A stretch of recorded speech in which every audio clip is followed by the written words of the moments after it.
Hey, good morning, everybody. Welcome back to Law and Legitimacy. I'm in the swamp again. What can I tell you? I got into Washington last night, checked into my hotel. I'm up and raring to go. Today, there will be a House Judiciary Subcommittee meeting on conditions of confinement relating to January 6th defendants. I have someone who will be guiding me around who knows people in Washington. I don't. And the hope is that I might get an opportunity to bend the ear of a congressman or two about what's going on with Owen Shroyer, about what's going on with the Proud Boys, about what's going on with other J6 defendants, because it's pretty wild out there right now. The Owen Shroyer case is taking on national significance. I got an email yesterday from Newsweek looking for comment, and apparently they did a piece on Owen's confinement. Some are likening him to Edward Snowden and Julian Assange. You know, I can't draw those linkages. I'm not involved in the Snowden and Assange cases, but here's what I know about Owen Shroyer. You've heard us talk about him before. He was present on the Capitol on January 6th. He was involved in trespass. He pled guilty to trespass. And at his sentencing, the government sought to enhance the sentence that should be imposed because he spread disinformation, because he encouraged others to attempt a rally to stop the steal, because while he was on Capitol grounds and prior to arriving on Capitol grounds, he was seen marching and heard chanting things like 1776 and death to tyrants. Thereafter, after January 6th, he refused to apologize and looked back on the events with something other than remorse. And from the Justice Department, all of this perspective was relevant offense conduct. The authors of the pre-sentence report from Pretrial Services recommended that Judge Timothy J. Kelly impose a sentence of probation on Mr. Shroyer. The Justice Judge Kelly. Halfway Kelly. The Justice Department wanted 120 days, so halfway Kelly gave him 60. We argued that was an outrageous application of the relevant offense conduct doctrine, that protected speech should never expose a person to more incarceration, that the speech didn't go to show an element of the offense and therefore was strictly speaking irrelevant.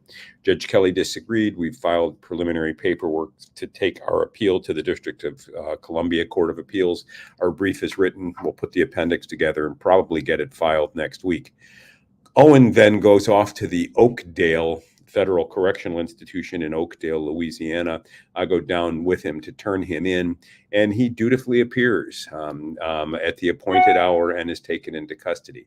The Oakdale facility has a policy of placing new arrivals in quarantine for a week. This is a precaution against the spread of COVID. Nobody wants to be placed in segregation, but we don't argue the point.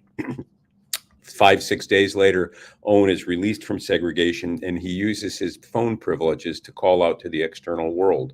Among the calls he made were a call to me.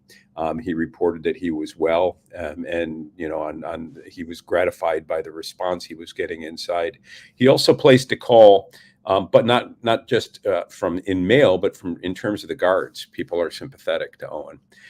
He then placed a call to a colleague of his at InfoWars, where he thanked his listeners, where he made reports again about his treatment, about what it was like to be confined. And he said he'd hoped someday soon to make a broadcast via that means from jail.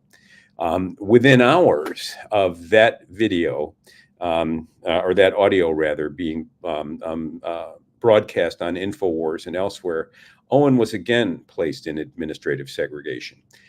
Without notice, as near as I can tell, without an opportunity to be heard, simply at the whim of some prison administrator. He was locked up in segregation.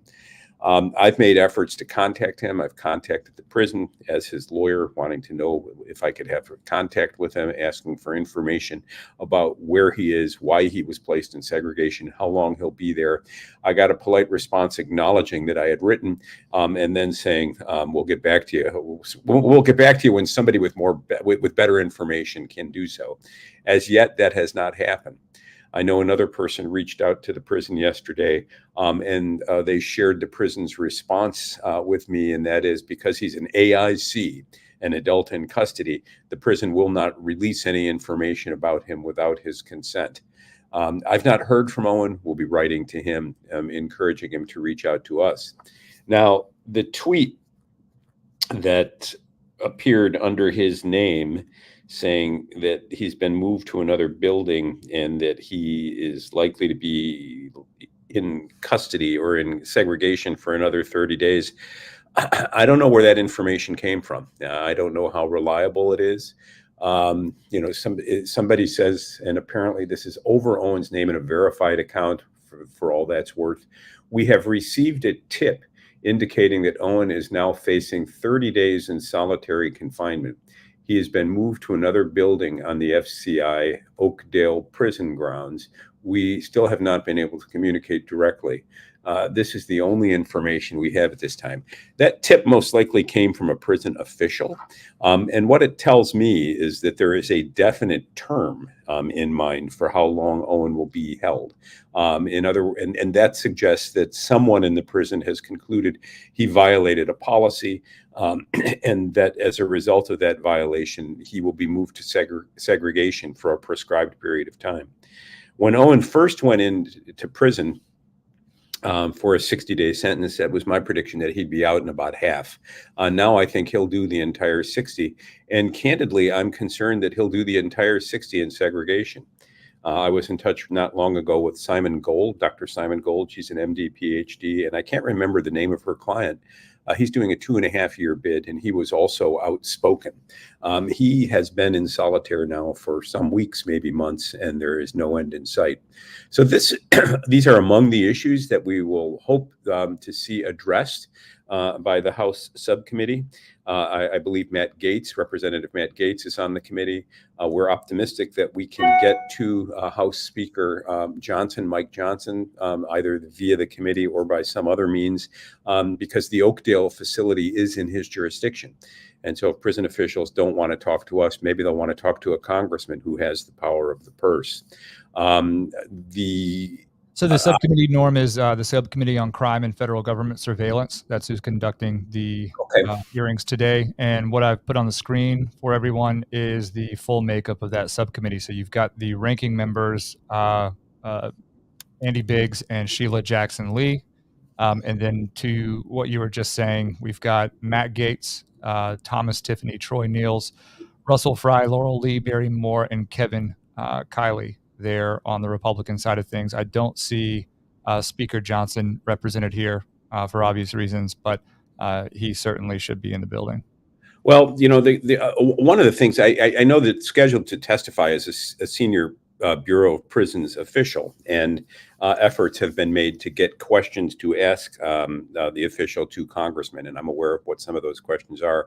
I'm hoping that one of them digs in on the District of Columbia United States Attorney's Office and starts raising questions about Matthew Graves and Matthew Graves' involvement in the custodial care and his office's involvement in dictating to the Bureau of Prisons the conditions of custodial care and confinement for J6 defendants. I have reason to believe Strand. John Strand, I think, is one of the defendants who's being mistreated. I think the fellow who's going to testify today's name is Salazar, but I may be wrong about that. Goodbye, Annie. And the Rumble chat says John Strand has been in solitary FCI Miami for the last 66 days. His friends say she doesn't know for sure. Jackson Barrett says prisons now routinely feel that they are communication management units. Well, and so the lead case regarding the First Amendment and prisons is, I believe, Turner versus Safley. I'm working from memory. It might be Safley v. Turner. But in that case, the court held that because prisons are a penological institution, and know their needs better than a reviewing magistrate or a reviewing congressional committee, the courts will defer to prisons to manage inmates in a manner that is consistent with the penological objectives of the prison. Now, these cases present the possibility that the prisons are doing a little bit more, and that they're doing what Judge Halfway Kelly did in the sentencing. the Proud Boys, or of Owen Shroyer rather, that is considering protected speech as a punishing factor, as a factor that weighs on how much punishment a person should have. That's plainly unlawful. And with respect to, who was the young man in Florida in 66 days? John Strand. John Strand is a name that I blanked on earlier. He's represented by Simon Gold, and she is outraged by his treatment and believed that he's been placed in solitary for what he said to the external world. A prisoner loses the right to liberty. They lose the right, in some respects, to engage with the world at large, but they're not consigned to isolation. And solitary confinement as a psychological form of cruel and unusual punishment has been focused on with respect to long-term inmates. It's now going to be applied in a First Amendment context in these cases. But to return, and then we can move on to the issue about Graves. I have very good reason to believe that the Bureau of Prisons initially classified the Proud Boys as low-risk defendants, and that Matthew Graves' office insisted that classification be increased. And there is the troubling prospect that the Department of Justice obviously prosecutes people, but it also supervises the Bureau of Prisons. So you have a party pursuing imprisonment for someone when they get what they want, then dictating the terms of that imprisonment. That doesn't rise to the level of a conflict in the separation of powers scheme, but it reposes altogether too much power in the hands of an individual prosecutor. I remind folks that the Justice Department and the prosecution of the Proud Boys insisted at sentencing that they be designated as terrorists because they destroyed government property. Destruction of government property is one of some 47 offenses that could get you a terrorism designation. The other 46 are altogether different: using a nuclear weapon, downing an airplane, assassinating a congressman, kidnapping a federal official. This will get you a terrorism designation. Destruction of government property is an overbroad classification. In this case, the Proud Boys were convicted of being involved in the destruction of a fence worth no more than $32,000. That's simply different than any other quote-unquote terrorism offense. And so the result of that classification is that the Bureau of Prisons is looking at these guys as radioactive. What's more, Gates's office is insisting that when these actions be placed, when this designation be placed in context, that context be ignored. And rather than these fellows going to a low security camp, they go to a penitentiary, which is harder time. And if they're there, apparently, and they speak out, well, God forbid. I learned that one of the boys in prison, his prison suddenly shut down access to the library. Was it access to all inmates or just access to him? And so if the Justice Department has got its pound of flesh from these fellows, we'll work it out in the appellate courts and hope to improve their situation. But if their goal is if the Department of Justice's goal is to break their spirits and to prevent them from communicating with the external world, that's simply a bridge too far. Owen Shroyer is a flashpoint in that conflict, and we will obviously have more to say about that in the days and weeks to come. Wish me luck today as I'm led around the halls of Congress by somebody who knows these things. I will do my level best not to be arrested or accused of contempt. Yep. And just one more thing here. I'll put it back on the screen. If any of you would like to watch this committee hearing live, I've put this on the screen. You could just go to judiciary.house.gov. You find the oversight of the Bureau of Prisons committee, and the YouTube link is here. If you click on it, it won't let you do anything. It says live in 104 minutes, 10 a.m. this morning. Well, there you go. I guess I better get myself moving pretty soon anyhow. But first, hey, I don't know what to make of Donald Trump in front of Judge Engoron. And here's today's attempt at, Donald Trump was on, well, there'll be an attempt at humor moments ago. Donald Trump was on the stand in Judge Engoron's courtroom, and nobody was going to tell the Donald what to say, not even the judge. And so Donald Trump went off on the judge and basically talked about the fraud on the court, about how this was a kangaroo court. It was a charade. The judge was a tool. This was political prosecution. And try as he might, Judge Engoron could not harness Trump. And obviously, he will have the last word in the courtroom in this case. And I suspect that he will write a savage and blistering opinion and drawing, as he warned the Donald he would, adverse inferences based on Trump's performance on the stand. But from my perspective, I just loved it. I thought this was what Trump should have done and been doing throughout the proceedings. That he needs to get in front of a camera, that he needs to, or if it's not televised, he needs to get on the stand and he needs to tell his case to the American people, whether judges want to hear it or not. And thus, watching or reading about Engoron's handling of the court proceeding leads to the following. What do Judge Engoron and Bambi have in common? Nothing. I made a mama joke, but No, nothing. Bambi knew when the headlights were coming. I mean, Engoron got run over yesterday, and he looked like an idiot.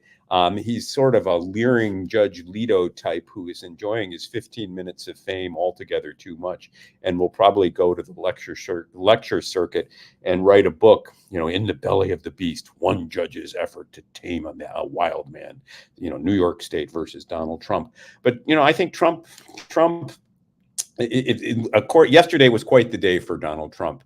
He's on the stand.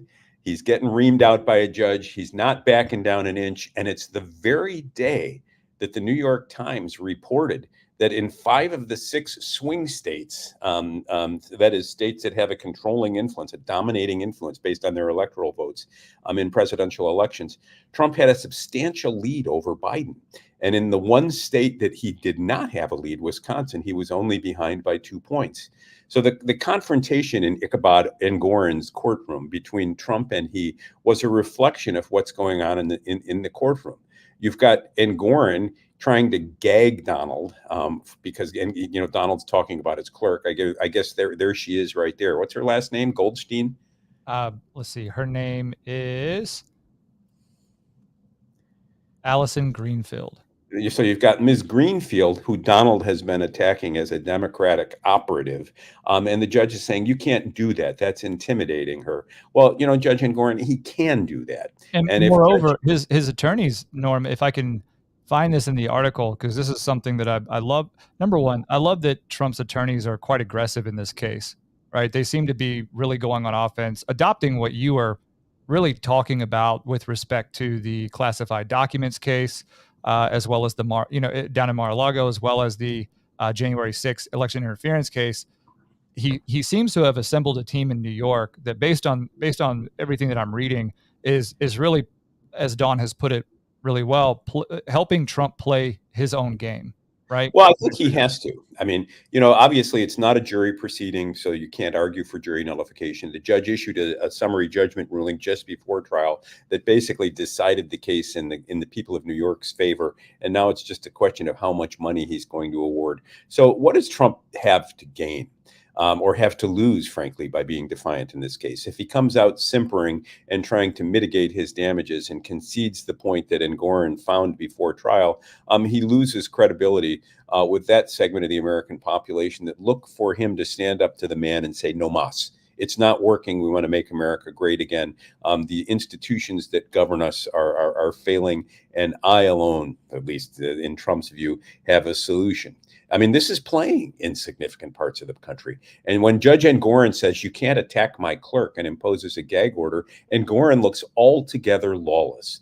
Gag orders are not intended to prevent court clerks from hurt feelings when a litigant talks about a court clerk. Gag orders are prior restraints. You don't issue prior restraints against a presidential candidate. There is no justification for doing so for comments that he's made about Ms. Greenfield. If he has defamed her, she can sue him. That is the remedy for defamation. But a prior restraint from Engoron on the eve of his having decided substantial liabilities against Trump makes this case look like a show trial, and people are listening. So they should be, because this is a rare instance where the court would do well to realize the utility of having live coverage of the court of this as it happens, because as it sits right now, the narrative is written, and what I have on the screen is really interesting, because we've talked about the court issuing gag orders over Trump, right? Just in his individual capacity within this. But what's on the screen says that in Thursday and Friday's hearings, that Trump's attorneys began to talk about the law clerk, who, if I scroll up here, Norm, just to show you, it's not as if the law clerk is somewhere out to the side or in the periphery, right? This picture is of Allison Greenfield sitting directly next to Judge Engoron, or however we need to pronounce his name. I would say that Judge Greenfield is probably more appropriate here, and that's the point that Trump's attorneys are attempting to make here. Because but is that an actual trial photo, or is that a shot taken at some other point? It says here in the description, Judge Engoron presides over the Trump fraud trial, November 6, 2023, Jefferson Siegel pool/Getty Images, right? So this appears to, at least from the description of this photo, to be a picture taken from the trial, right? And who is Miss Greenfield? What do we know about her? What we know about Ms. Greenfield, but let me, before I get to who she is, I want to get back down here to what I had highlighted, which is that they had made these accusations that they really don't have one judge in this case. In fact, they have two brains, right, pretending to be one judge, and the judge imposed a gag order on his defense attorneys to prevent them from commenting on his law clerk. But understand that this isn't out of court statements that they're making to the public that he's using to impose a gag order. This is what they are observing in real time in the court. They are saying to the court and to everybody there in the gallery, why is it that we are watching your law clerk influence the way that you are absorbing information and making decisions? And merely pointing that out is enough for him to say, shut up about it. All right, so we're going to change his name, and he will henceforth be known as Judge Bambi. Judge Bambi is clearly in over his head in this case. He's making Judge Ito, formerly of the OJ case, look like an astute jurist. I've seen pictures of him leering and grinning as though he were quite proud of himself and his role in this case, departing from a judicial role. But, if he's going to be up there co-judging with Judge Greenfield, Bambi doesn't have the right to say. What it reminds me of? Who's the current president? Yeah. That's what it reminds me of. And I'm just being frank about that. Is it that there is a system that does not want the handling of this case to be done in a way that makes them look incompetent, and so they have to hold them up with whomever they surround them with? And if that's the case, that in and of itself says more about the nature of this civil fraud trial than anything else. Dawn says, is this judge relying on this law clerk to make decisions? Maybe the judge not too swift in the noggin. Yeah, I think that it's probably that whomever has an interest in this case being handled in a certain way is afraid that if he does not have the support that he needs, that the attorneys Trump has on his side will eviscerate this judge during the trial. And that's the point that I want to make, and I want to compliment the Trump defense team. Good criminal defense lawyers and civil defense lawyers in impossible cases know what the role of a lawyer is at trial. It's threefold. First, win if you can, but sometimes the facts are against you, sometimes the law is against you, sometimes the fact and law is against you, and you have no choice but to fight. So you fight to win, but if you can't win, you fight to preserve errors for review on appeal. And then when you sense weakness, and this is what separates the men from the boys or the women from the girls in a courtroom, you force error. You find a way, an area in which the judge is indecisive, insecure, unsure of himself or herself, and you press on, hoping that the judge will make a stupid decision that an appellate court will look at later and say, WTF was going on in that courtroom. And I would say Judge Bambi's decisions with respect to the gag order, gagging the lawyers, gagging Trump, are the sort of forced error that is likely to be the undoing of this case. But you were about ready to tell us what we know about Judge Greenfield, the real power behind the throne here. So at least what we can see from what she makes available publicly on her LinkedIn profile, you can see that she's licensed in the state of New Jersey, the state of New York, and she's a member of the federal bar there in the Southern District of New York and Eastern District. She did her undergrad work at NYU, then attended the Cardozo School of Law directly thereafter. What we can see from her early experiences is that she was a law associate from 2010 to late 2010 to early 2013.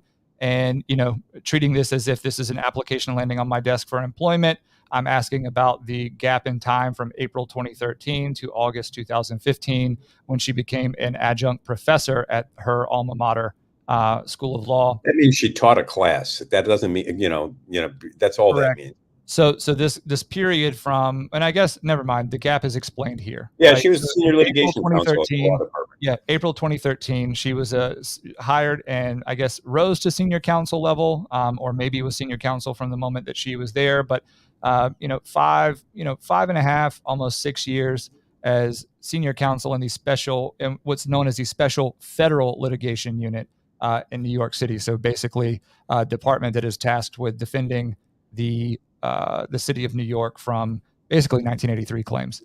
Federal civil rights actions. Yeah.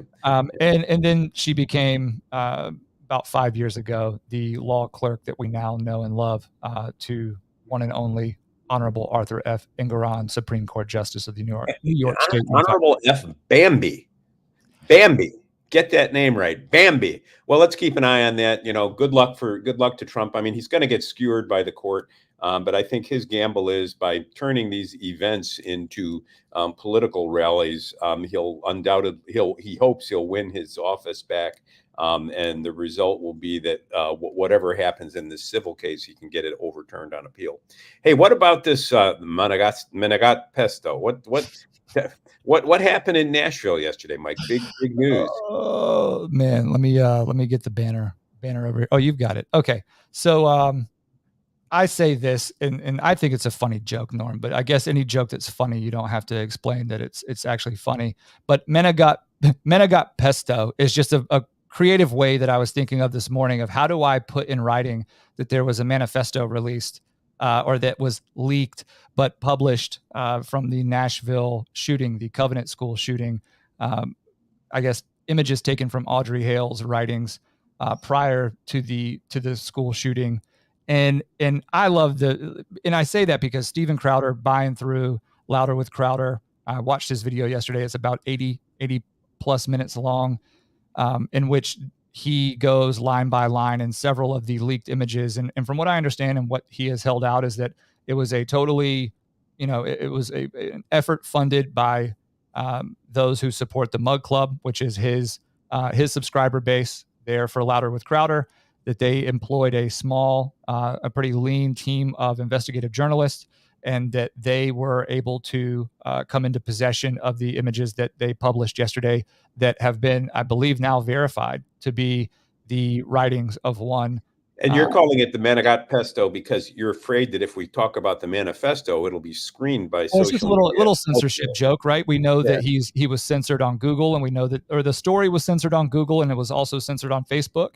One is not allowed to share the story on Facebook right now, nor will search results yield for the Nashville. What did the writers say that would get people that would get stories about it censored? What's so sensitive about this? Well, quite a lot, right? So the images that were released, and I think maybe we should go over here to notthebee.com to look at some of this stuff. But what we're really looking at is essentially self-hatred. If I could just put it into a quick word, you've got reference to crackers, reference to white privilege, reference to faggots, reference to all manner of things, but saying that these kids, right, that she wanted her body count to be high, right, that it makes a weird appeal to God to give her wrath in place of her anxiety, right, before the shooting. Odd stuff, but notably self-hating in nature. A lot of this is being branded as anti-white, et cetera, et cetera. Not sure, what went through the mind of this person, but looking at the notes, I can say that there are issues there that need to be mined out. Regardless, I think the angles here are interesting, right? Because, Norm, we know that there was a lawsuit brought forth seeking to release the results of the investigation from the Nashville Police Department.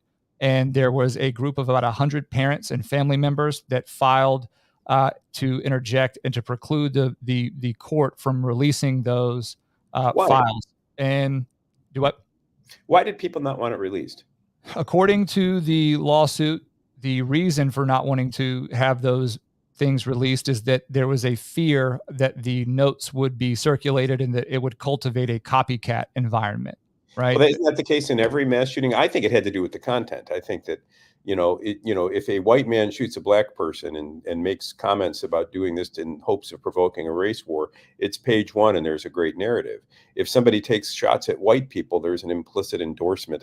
In my view, there's an implicit endorsement of the view that, somehow we're responsible for systemic injustice. And you don't want to comment on it because you don't want to say the quiet part out loud. So you can shame a white man you can shame somebody who shoots up a black audience and say that this is an example of what ails us. But when you shoot at a white person, we're supposed to be quiet about it because it's going to yield copycats. Isn't that the whole progressive agenda, that somehow white males are responsible for everything? And so saying the quiet part out loud makes them embarrassed. You can only hate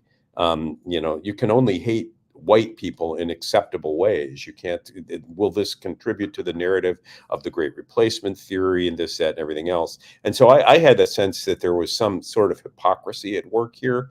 There certainly is. I don't want to get this screwed up. There's definitely a double standard here, right? Yeah. When it comes to the protection of certain underrepresented or historically oppressed classes, or any member of the intersectional woke hierarchy, right? Mm-hmm. Anytime that they're involved in the issue is, let's preclude there from being any sort of pinpointing of accountability or attributing who should be responsible for this sort of thing. But I have what I think is an interesting angle on this, Norm. What I have on the screen is an article from May of this year, and this was after the Judge Aisha Miles, who is presiding over that civil case to release the documents. She agreed with the intervening parents and said that she was going to withhold, order them to not have to release those pieces of information, any results of the investigation. I'm seeing that there's there perhaps more than what was in the trove of documents that Crowder's team came into possession of.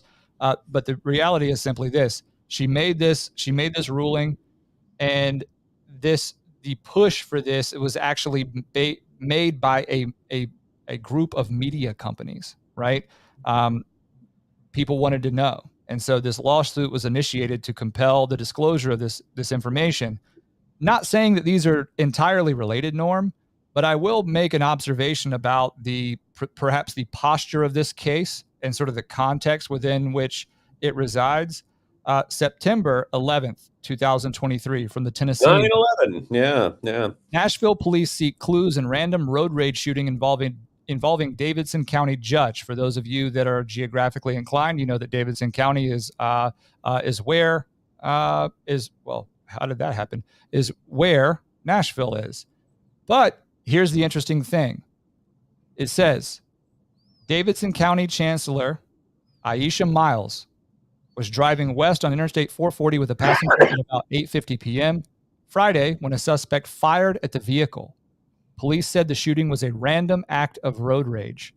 Miles was struck by broken glass from the shooting, but was not injured, according to a Metro Nashville police news release. Her passenger, an unnamed 25-year-old Nashville resident, sustained non-life-threatening gunshot wounds to her hand and leg and was being treated at Vanderbilt University Medical Center as of Monday, the release said. So this is September 11th. This is several months after the order not to disclose the information. And then yesterday we have the leak of the manifesto of sorts. And I don't have any follow-up on this story. I've searched if anybody is able to come up with any sort of follow-up to the nature of the story. Was it actually road rage, right? On an Interstate 440, for those of you that know I-40 and any sort of 140, it's not exactly a place where people go around just discharging firearms based on road rage, right? Mm-hmm. So anyway, just something to note about the context of this case. Random dots, maybe they're connected if you've got information. At the very least, the posture of this case and the scheduling is affected by the absence of the judge. No, I think, and I also think that there, a fulcrum point here is when a black institution is shot up, we are quick to lay blame. When white guys get shot up, we bury the lead. And here's a judge involved in those decisions. Somebody takes shots at her. I don't know. I mean, it's enough. Inquiring minds want to know, Mike. Thanks for connecting those dots. Well, we'll see. I don't know how much I connected. I maybe created more confusion there. Well, we may have, and that's okay. Inquiring minds want to know. If there's something to it, we'll find out. If there's not, it'll just go by the wayside. I mean, there are 8 billion of us wandering the planet, and we, when left to our own devices, engaged in sin, that is love of the wrong thing, are inclined to do acts of violence to ourselves and to one another. I want to give a quick shout out to Dawn McNeil. We gave Dawn a homework assignment. Could she translate the Milbank essay in the new criterion that we had trouble understanding? She wrote us a report yesterday saying, no, it's impossible to do. So Dawn, I could read the note that it would refer to the essay. The essay is impenetrable, and it's really a shame, because I think that Milbank was trying to say something along the following lines. The nature of human destiny is to seek meaning. And we seek meaning with the tools at our disposal. And there is a long-standing religious tradition involving grace, involving acceptance of limitations, involving the recognition of sin, involving a notion of personal responsibility that is modest in its aspirations, but heavenly in its hopes. And that is the Judeo-Christian tradition. Then there's a new leveling tradition, the neo-Marxist tradition, that seeks to reduce everything to history and sociology. If you change the perspective and place your hopes on this world, you'll drive the mercy out of it. You'll drive the grace of living out of it. You'll drive humanity to the brink and to the edges. As St. Augustine said, sin is love of the wrong thing, and transforming the quest for human destiny into the city of man, into what is offered by the city of man, will be a loser every time. I think that's what Milbanks was trying to say. Instead, he ended up writing a highly constipated essay that only a German theologian could understand, and it didn't translate well into English. So if you're one of the editors of the New Criteria, please make another stab at it. You have things that we want to hear. Dawn says he reads, I read that he writes this way in part to mock postmodern writers. Well, that's okay. That's true. I love that.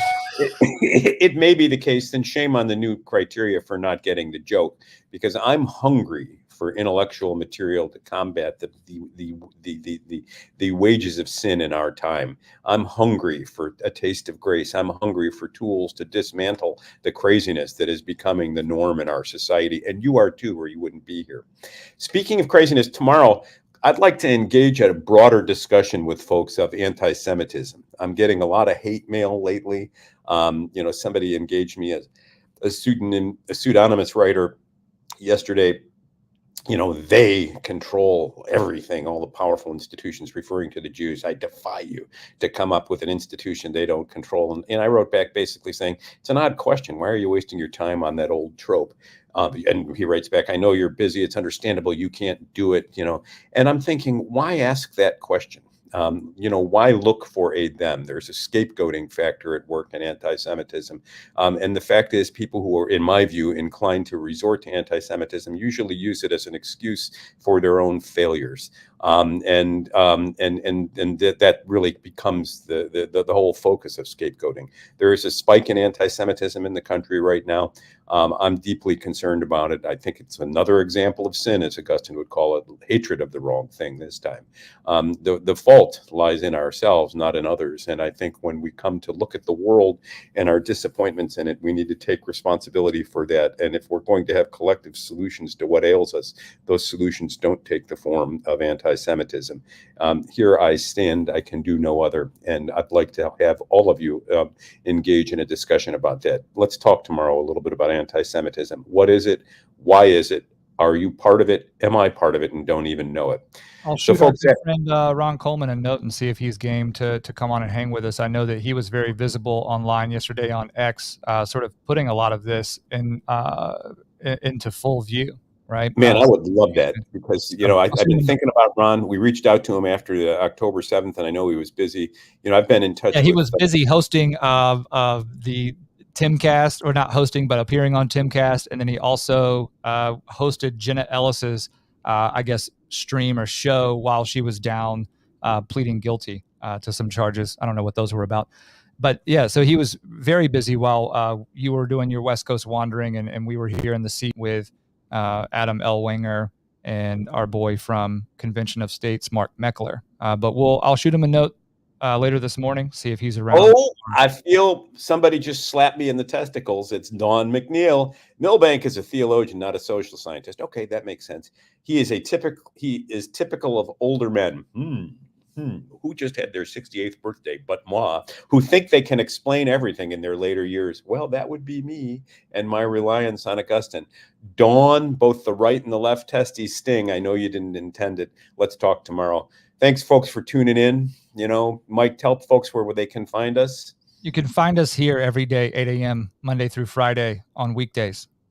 Monday through Friday, weekdays, not on Saturdays or Sundays. But our stuff is still available on Saturdays and Sundays. So if you get overwhelmed with the sheer intellectual weight of how much content we're putting out on a day-to-day basis, feel free to take a couple of extra days to marinate.